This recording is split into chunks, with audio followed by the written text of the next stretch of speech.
It's so good. It's such a good show, Liam. I'm so excited. But I start with a very serious question.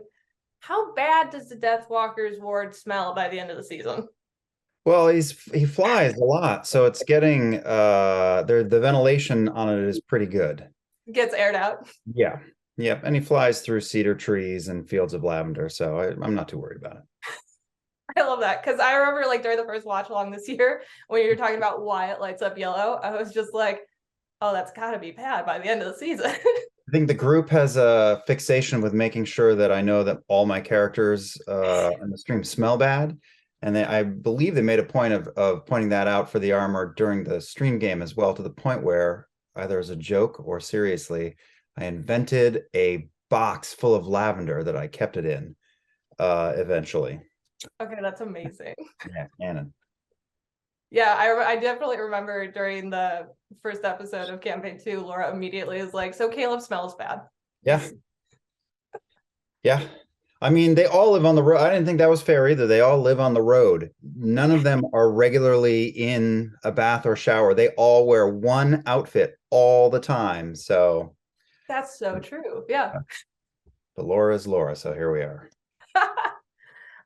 What I really love some of the changes you guys made to Caleb's story this year. One of the ones that really stuck out to me was this like connection between the Matron of Raven and sorry, not Caleb, Vax, before the tomb, even like just in the first episode where he sees her during the dragon attack. What inspired that change? Oh, well, it's the one of the benefits of the adaptation process. I think even during the game, we always enjoyed we would invent new aspects of the character that would then apply backward through all their history, right up, to the end of that game together.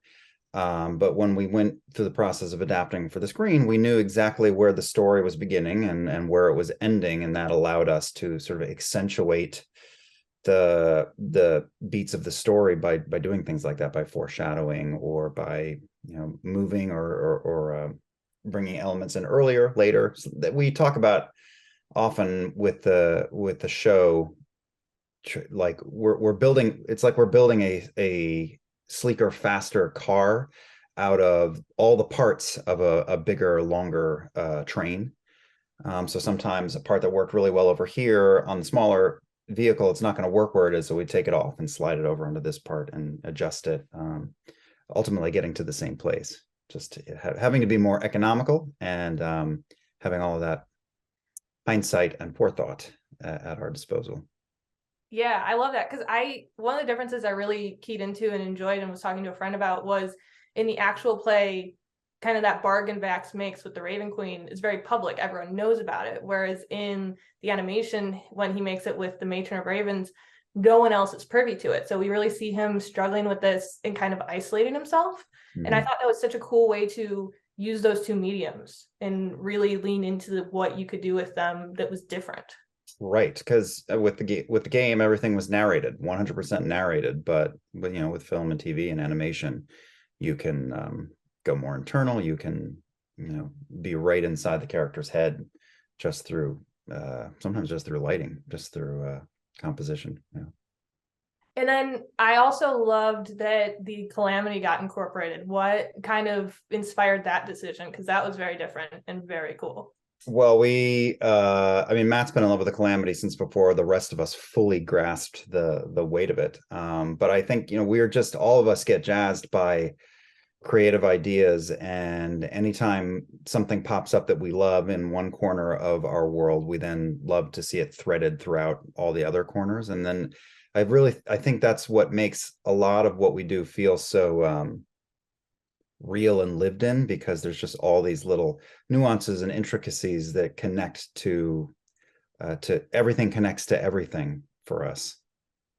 I'm curious, like, because we had EXU Calamity before this, and I was curious if that was purposeful so that we could get to know more about the Calamity and even meet Pervan before we met him in season 2. I think that is more in the realm of fate than Wow. planning. Yeah. I mean, that we have a lot of plates in the air. I don't know that we could have landed it intentionally like that. It just kind of worked out. We started working on the animated series when we started, and those aspects were getting woven in long before the game on our channel, EXU Calamity game, happened. So the things just aligned. Wow. I mean, that kind of feels like Critical Role in general. Kind of, yeah.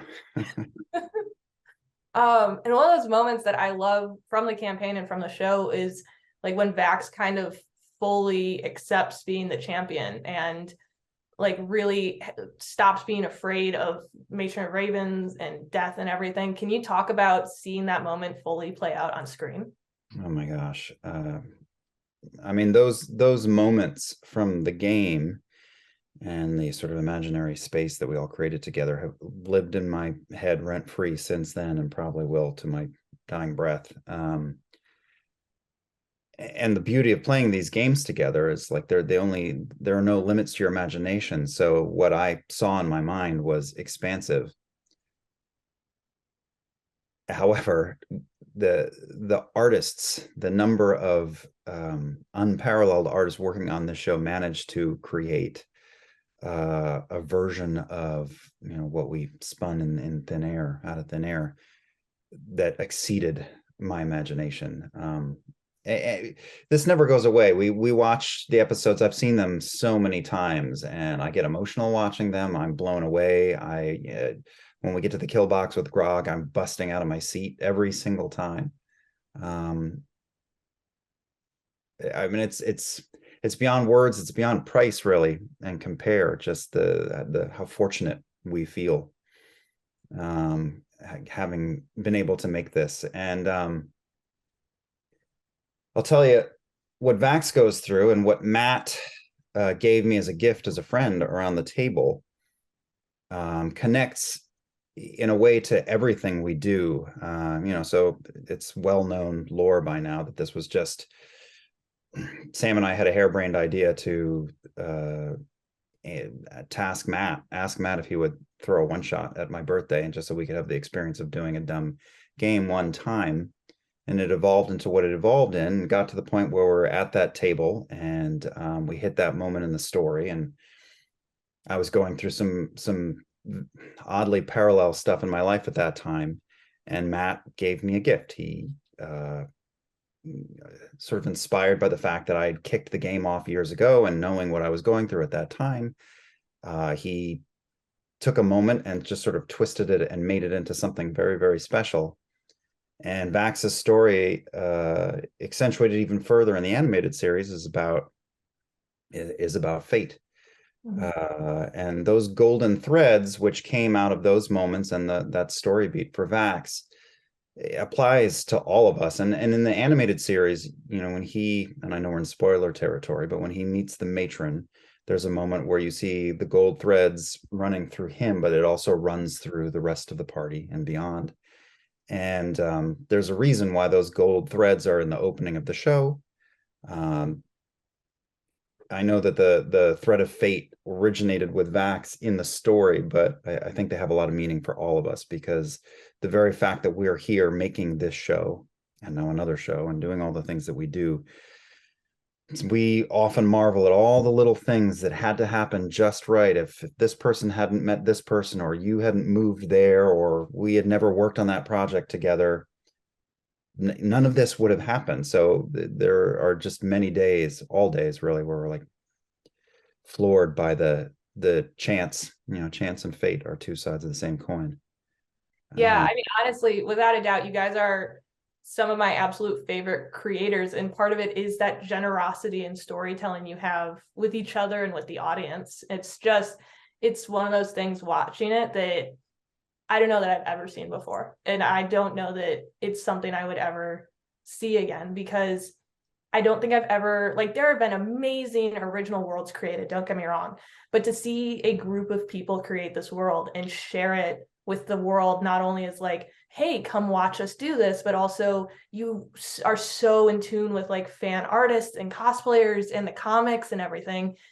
It's one of the most amazing things to watch, and I love how it ties into that like threads of fate in the opening. Like, truly, when that moment happens in the show and it all connects, I lost my mind. Like, even the Raven at the beginning of the credits in that moment is so amazing. Yeah, the callback for that moment toward the end of season 2, where Vax has his sort of leap of faith moment, and the Raven from the opening. uh, I rolled out of my chair when I saw it for the first time. And I think with everything we do, we are hyper aware of how rare the opportunity that we've stumbled into to do this. We know it's rare, and we don't take it lightly. So we're trying to be worthy of it. And everyone in this circle that I tell stories with, like, we work very hard, and we care about each other, and we care about what we create, and are thrilled to see the ripple effect into the world, and to hear and see for years now about other people playing games on their own and sort of finding their own little ragtag families, again and again and again. It's, I don't know, to create something that has value to you is massive, and then to have that mirrored and have other people care about it as well and take part in it, nothing else like it. Yeah, I can say without a doubt, like Critical Role is one of those experiences that touches people, because it did that for me. And like with the animated series now, I love that I get to bring my other friends in, because it's understandably hard to be like, hey, watch 400 hours of content. It's awesome. It's a big ask. It's definitely a big ask. I do like, though, a lot of people who watch the show, we know, have then gone and they dive right into the stream and watch it. But there's also people who, they don't go that far. They don't have those 400 hours, but I know plenty of people will go and find the moments that inspire the moments of the animated series are also all out there. So even just on that level, a lot of people are going to compare. It's really cool. Yeah. Oh, it's so much fun. And I know, like, obviously no spoilers for season 3, but how does this, because Vax has this giant shift in perspective by the end, how does that kind of change him moving forward? Well, yeah, how do I talk about that? I think that Vax, in his past, growing up with his sister, has just been a day-to-day survive with the one person who matters most. And I'm trying to speak as broadly and as generally as I can while being truthful about it. That it's no longer about just him or just the two of them. It's about his family, and it's about even more than them. So he has to embrace, he has to move through the fear that he feels, and embrace the responsibility that he and his friends have. I love that. And then I'm curious, because Sam and Travis have co-written an episode every season. Are you interested in writing an episode either with like Legend of Vox Machina season 3 or Mighty Nein? I would love to. We're all involved in the writing process to a degree. Yeah. And I definitely have hopes to wade in with Sam and Travis. Aside from that, there are weeks where we get in and brainstorm and kick around ideas, and the scripts, we all look at, all the cast looks at every script and weighs in and bounces ideas. And so I can point to things in every episode that came from one of us in the cast, in the revision process. But we also have immense trust in Sam and Travis and the writers on our show. Maybe in the very first days, these characters are so specific and precious to each of us, that it was a bit of a trust fall, a bit of a leap of faith to be like, okay, here you go, fly with it. But fly they did. And then what are you looking forward to fans seeing with season 3 and with the Mighty Nein series coming now? Oh, let's see. Well, with season 3, obviously we all want to tell the entire story. Yes. So I think the best case scenario for all of us is that we don't stop until we reach those final seconds of the story that we told around the table together. I think that both seasons are amazing. I feel like season 2 upped the game, and knowing what's possible. Like, we don't ever want to dial backward. We just want to climb higher. And Yeah. and I know that our team working on it, and all our artists, and Sam and Travis who helmed this ship, have learned so much over the years, and bigger and better. As far as the Mighty Nein goes, I mean, that's an entirely different kind of story. I don't know if I have anything specific, except that we dove into that story kind of a little bit more knowing what was possible, not entirely. When we started campaign 2, it was still somewhere along that golden thread further back, so we still didn't really know where all this was going. But when we started the campaign, we went in with a different sort of like storytelling frame of mind. And God, it's so just campaign 2's story was so juicy and intricate, and I can't wait to dig into. I mean, we have, and I can't talk about it, but every day is the best. Just the Yeah, best. 'cause I originally started Critical Role with campaign 2 before going back to campaign 1. So I'm so excited for the animated like Mighty Nein series to come out. And I've loved all the little campaign 2 Easter eggs throughout Legend of Vox Machina. Yep. Well, that's, again, everything connects to everything. Like, if it exists over here, it can be referenced over here, and probably will be. I love it. I am very excited, especially because campaign 2, it gets so weird in such cool ways. It's just gonna be very fun. Now I was discussing with a friend kind of like the overall essentially Critical Role universe and how kind of the animated series fit into it. Do you guys see it as specifically an adaptation, or is it almost like if it was in the universe, a bard's retelling of the events of Vox Machina?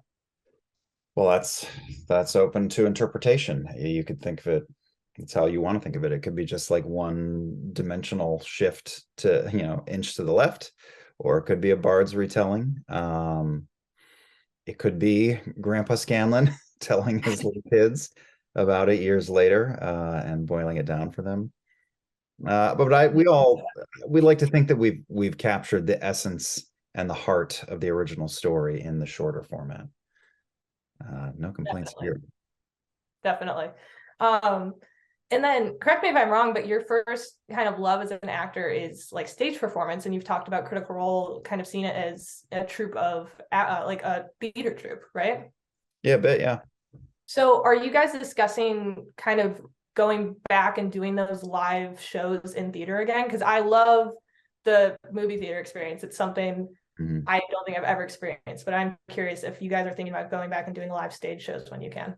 It's definitely something we want to get back to eventually. As to when, I'm not sure. But yeah, that's a whole, we love it too. And it's a different experience than sitting around our private little table, with the intimacy of that, the surfing on the energy of an audience full of people who are stoked to be there is an entirely different animal. And it's just so cool to sort of in the moment get the passion that people who love our stories have to feel it in the room with you. And all of us love that. So I think we'll get back to it. It's just a question of when.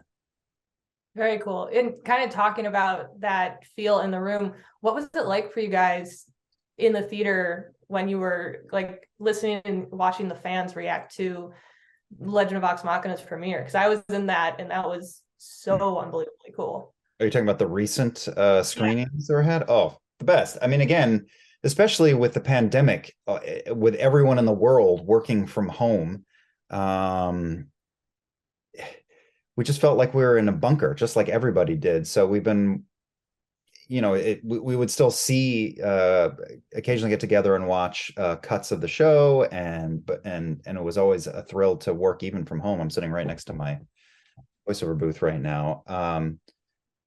But that's not the same as getting to see and hear other people, see what we've been cooking all this time. And so we've had a blast making it and sort of reliving those moments, but of course, it's a thrill. It was a thrill to sort of eavesdrop and hide over on the side and hear people gasp or yell at Percy or squirm at a dragon the size of 5 Mack trucks rubber banded together, bearing down on Iman. Nothing like it. Love that. Love that instant feedback. I love it. And then you guys had your 300th episode of like the main Critical Role campaign at the start of this year. Not gonna lie, I think my favorite thing about that is, to me, it's just peak Critical Role, because the chaos of being like, oh, there's bad guys coming, what do? We'll fake an orgy, and going from there to huge like lore puzzle pieces falling into place was just so much fun. Kind of just depends on what we're in the mood for given night. Sometimes you want a magical orb party. Was so fun. And then kind of talk like going back to those like threads of fate we were talking about. What has it been like with campaign 3 to really see kind of the consequences of campaign 2, campaign 1, EXU and EXU Calamity all kind of converge? Well, every passing month and year, the world just feels richer and more fleshed out, because we are constantly like painting in corners of existence in Exandria. And we are constantly surprised by the way Matt has been playing a long game, multiple long games over the years, and the things that were seeds planted years ago that are, you know, bearing fruit today. He's good at what he does. He's a talented man. Yeah, I mean, I'll never forget in campaign 2 that moment that ties back to Keyleth was like mind-blowing. Just, I have no idea how he does that, because it's just so interconnected in such a cool way.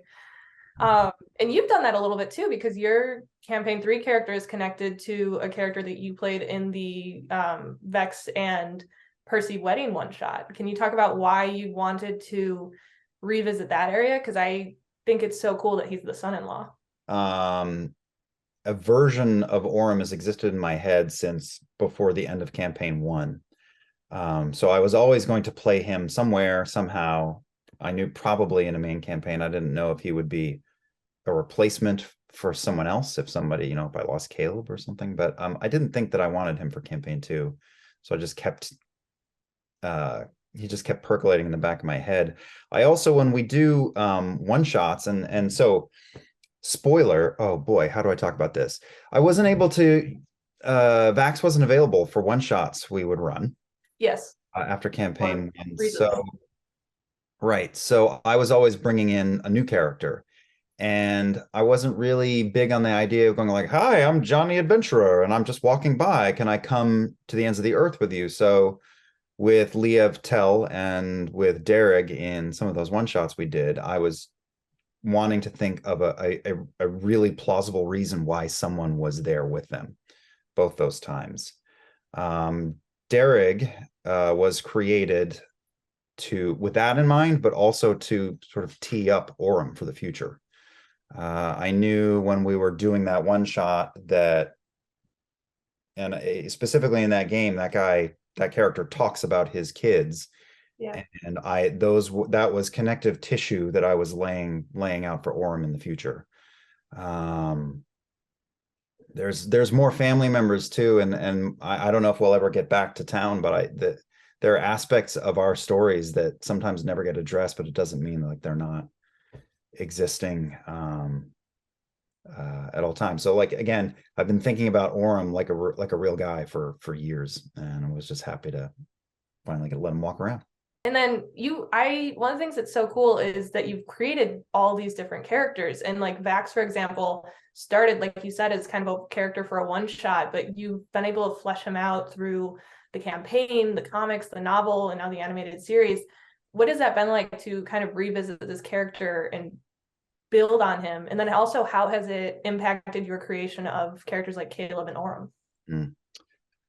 I think I know that we've all learned the beauty of spending so much time with these characters is the reason they're so rich. The reason we were able to make an animated series and just drop the audience in with this group of people is because right from the jump, and I'm just talking about the animated series, there are so many little intricacies and nicknames and patterns and relationships that exist and just bleed off the screen. It's obvious, and that only came from years of bouncing off each other with them. All of us, when we started, there was no forethought put into them. Sam made a character who could tell jokes and be silly, and that was the whole purpose. And we all watched Scanlan get more depth over the years and continue to.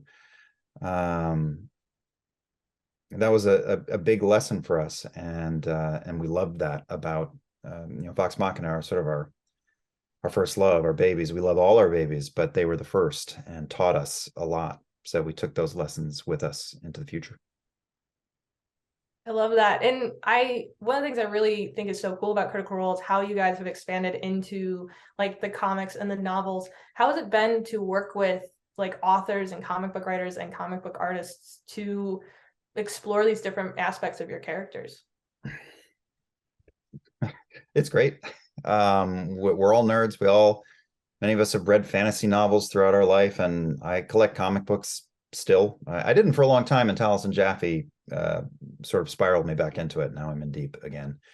Thanks, Taliesin.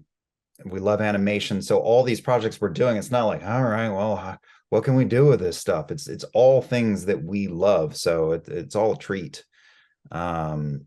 And we've been sort of gig artists ourselves for so long that we just feel there's an immediate affinity with writers and directors and animators, and we all just love being creative. So love getting to create our characters and our stories, and love empowering other artists and writers to take them and lend their vision to them. I love that. And is there a medium that you guys haven't really gotten to explore with these characters yet that you want to? Oh boy. Well, Matt's working on Critical Role Land, so just have to wait for that. Can't wait. Right. We haven't made a holographic experience. I don't know that I need that. Maybe someday a cast of young actors will step in and stand in front of a camera and do this. I don't know, spitballing. We definitely have hopes of getting into video games because we're all big gamers. I don't know. We're kind of doing a lot of the things that are dreams for us. So I know there may be a few more corners that we can poke into, but we're really thrilled with where we are now. I love that. And is there kind of been a moment on this journey that is like, for the show has been 8 years, but realistically it's been longer, where you just have had to kind of stop and appreciate the moment you're in because it either fulfilled like a childhood dream or a dream you never realized you had, and you just were like, I can't believe this is happening? Yeah, that's most days. I mean, I swing between trying to juggle all the things that I'm working on at any given time and just taking a moment to breathe. And like now, I mean, with the release of season 2, that was definitely one of those moments where like we never stopped moving, but everybody kind of stopped, took a breath, and just appreciated how far that thread of fate has run and what it is, what we've accomplished. Grateful and hopeful. I love that. And then is there a favorite kind of Critical Role Easter egg you've had in Legend of Vox Machina so far?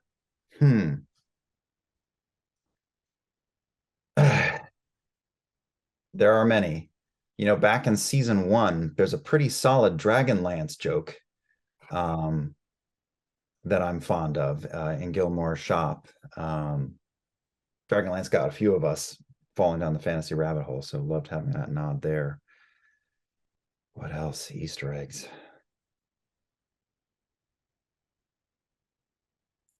I guess I'll go with that one. I love it. I can't get over that Sam wrote an entire song based on the Making My Way joke. Well, he's a singular man. He's a singular man. He made an entire sea story about turning into a daisy. So, who Oh knows yes. what he'll do next? Not us. I don't know how you guys sit, like, because I know you don't keep a straight face, but I don't know how you guys are able to actually be in the room with him during those ads, because they are so ridiculous. They've gotten to be so like intense and big in the coolest way. What I'd like to do is hook all of our abdomens up to a generator. And we could be, Sam Riegel could be a new green power source. Yeah, we just found the new clean energy. Laughter. I love it. I love it. And then, is there been kind of a favorite moment for you in the show that either like how it changed something from the campaign? And then was there something that you wish had been able to be incorporated from the campaign, but wasn't because of timing or just it didn't fit? Oh, changes.